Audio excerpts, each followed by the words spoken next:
Hello. Today I'd like to talk to you about the spiritual gift of discerning of spirits or distinguishing of spirits and how important it is to the body of Christ and what it means. There's many levels to it. One, it can help lift the veil that covers the unseen spiritual world. It can help you see people as God sees them.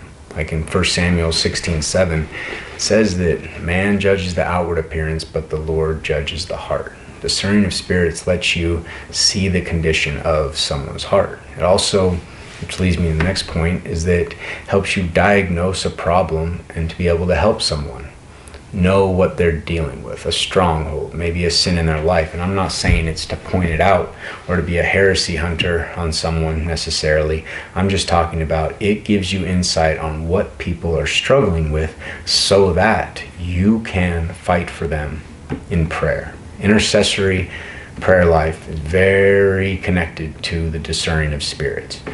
There's nothing better you can do for a fellow follower of Christ than to fight for them in prayer, to fight against the spirits that they either might not be fighting for themselves or sometimes don't even know it's there. Again, it's not to make someone feel bad. It is to be able to help.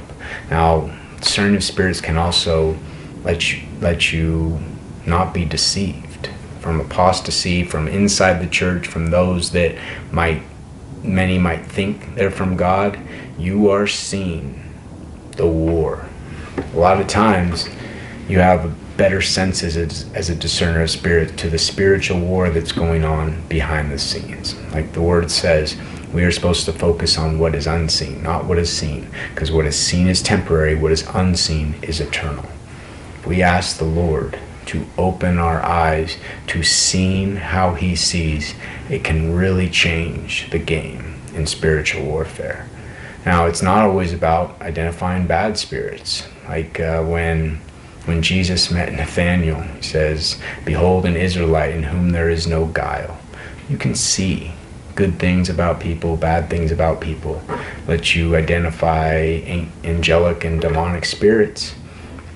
It can let you know, really, apostasy. It lets you highlight apostasy. And the writer of Hebrews talks about at the end of chapter 5, it's warning against apostasy and talks about solid food and milk, and that baby believers, those that haven't been necessarily trained in the word of righteousness, are like infants and can only handle milk. But for the mature believer, those that have practiced and trained their senses to discern between good and evil, they're the ones that can handle the solid food. It is tough to be a mature believer without flowing in the gift of discerning of spirits to at least some level. Now, I'm not talking about knowing right or wrong. An unbeliever can know that. I'm not even talking about having a sense. I'm talking about having a very good insight to the different spiritual forces that are at play in any given situation.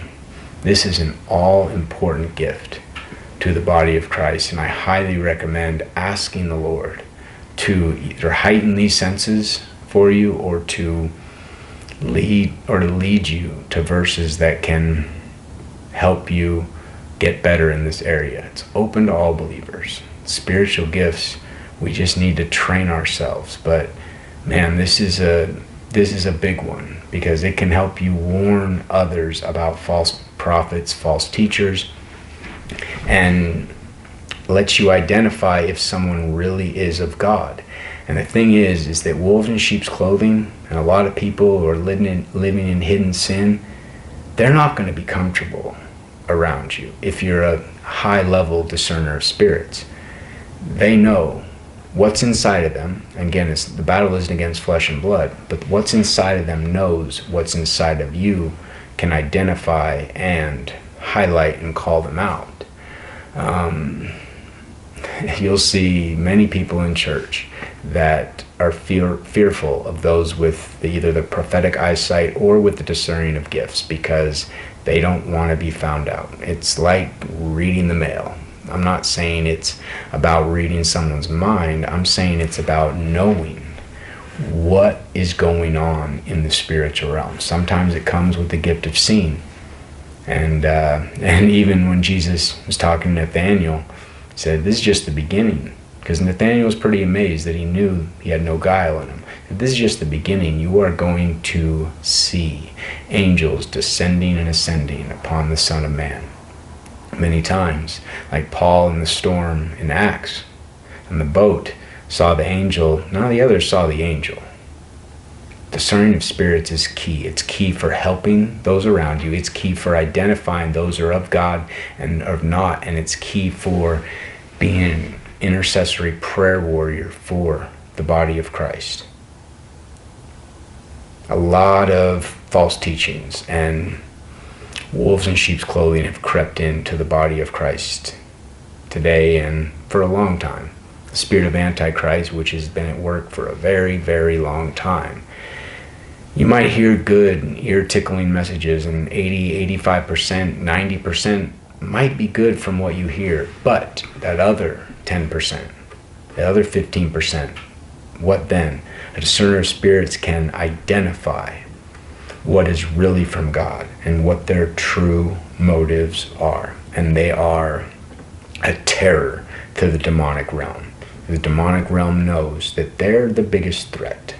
They're the biggest threat for identifying them, highlighting them, and taking authority over those principalities, powers, and spiritual hosts of wickedness in heavenly places.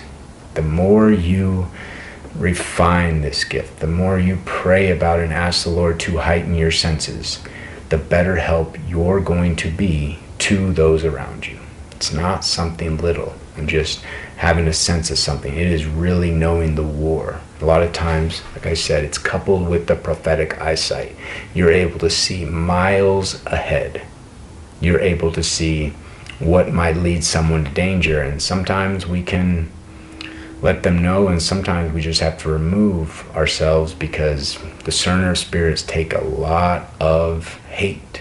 There's a lot of false rumors and lies spread about the true discerner of spirits inside the churches, because if that church is being run by someone who's not of God, they are going to do their best to get them away so they aren't identified.